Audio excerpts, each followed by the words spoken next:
Hello, welcome to my micro teach, and this is what makes an effective coach. How should a coach act? A coach should act in a comfortable and a polite way to a student player because this will ensure that a player feels welcomed by a coach. A coach should always have a good rapport building with the players and other staff because a healthy connection throughout the team leads to victories. And that's a very key point for a coach because you want victories, bring up the well-being of the whole team.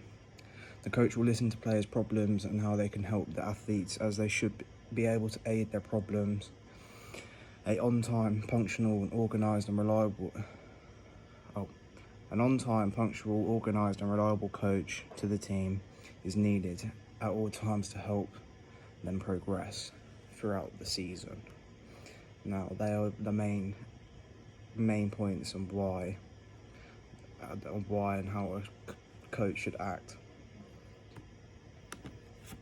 What skills should an effective coach have?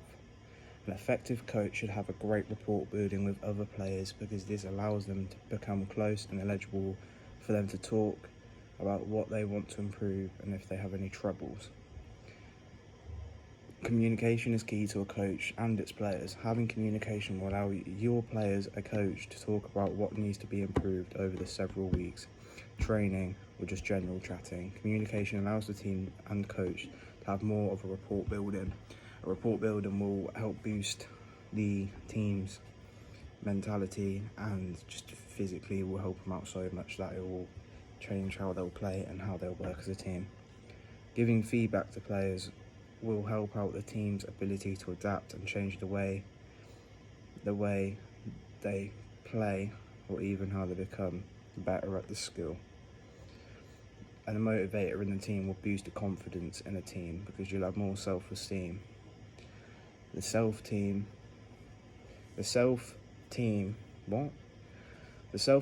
that a team has can push you to win games and trophies, and that's one of the key points in that and how effective a coach should be.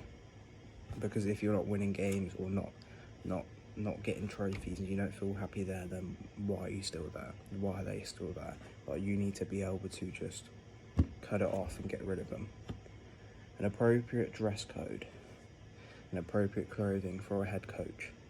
An appropriate dress code for a head coach is to wear suitable trainers for the sport, having sports clothes on, for instance, the team's joggers, coats, jumpers.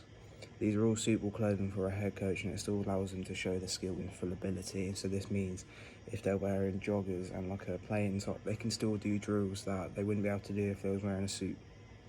If you come to a head coach role in a suit every day, you wouldn't be taken seriously and be taken for someone who's just interested in the money.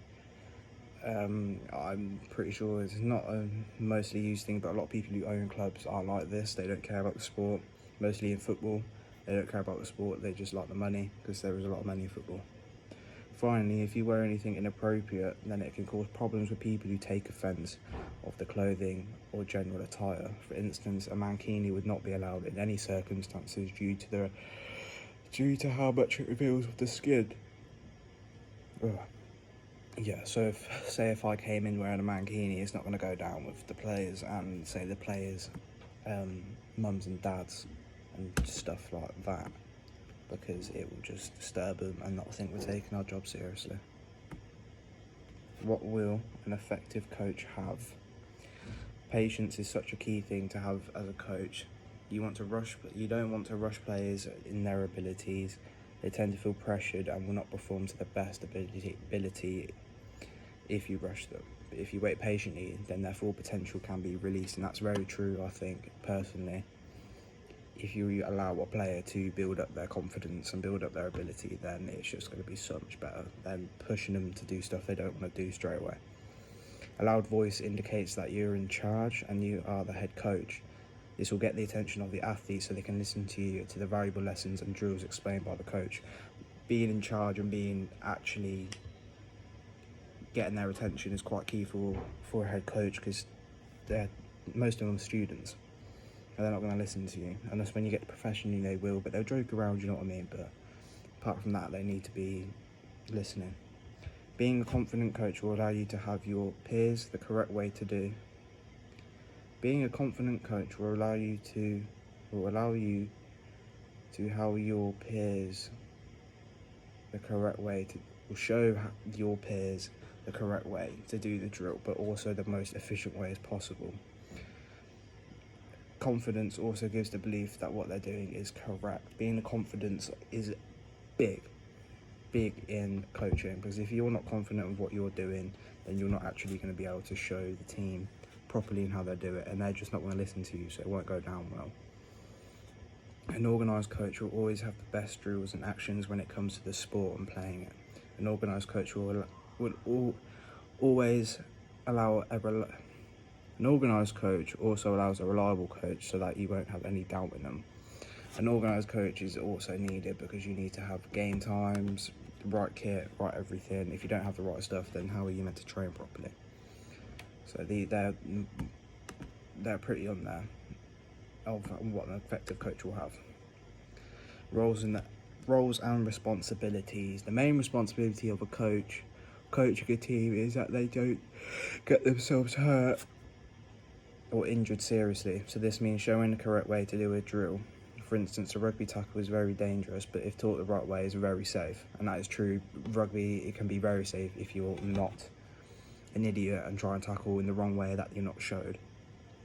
Safeguarding is a very key skill to have, because the players should feel welcome to the training and the whole club in general.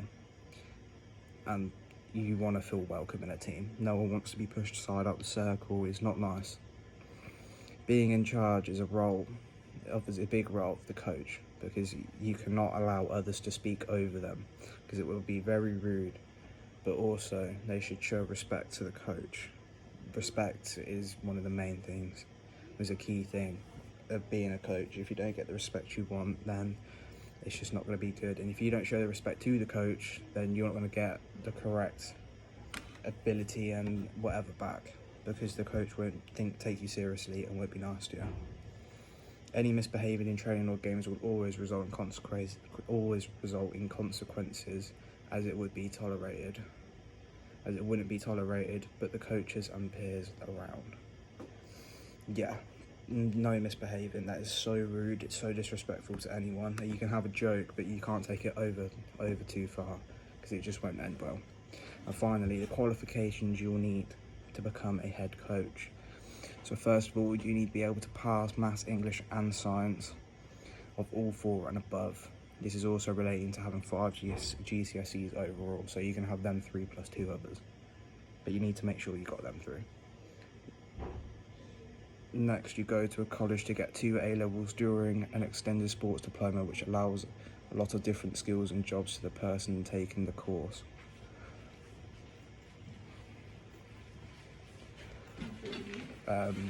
Jobs to take in the course, and this is a big thing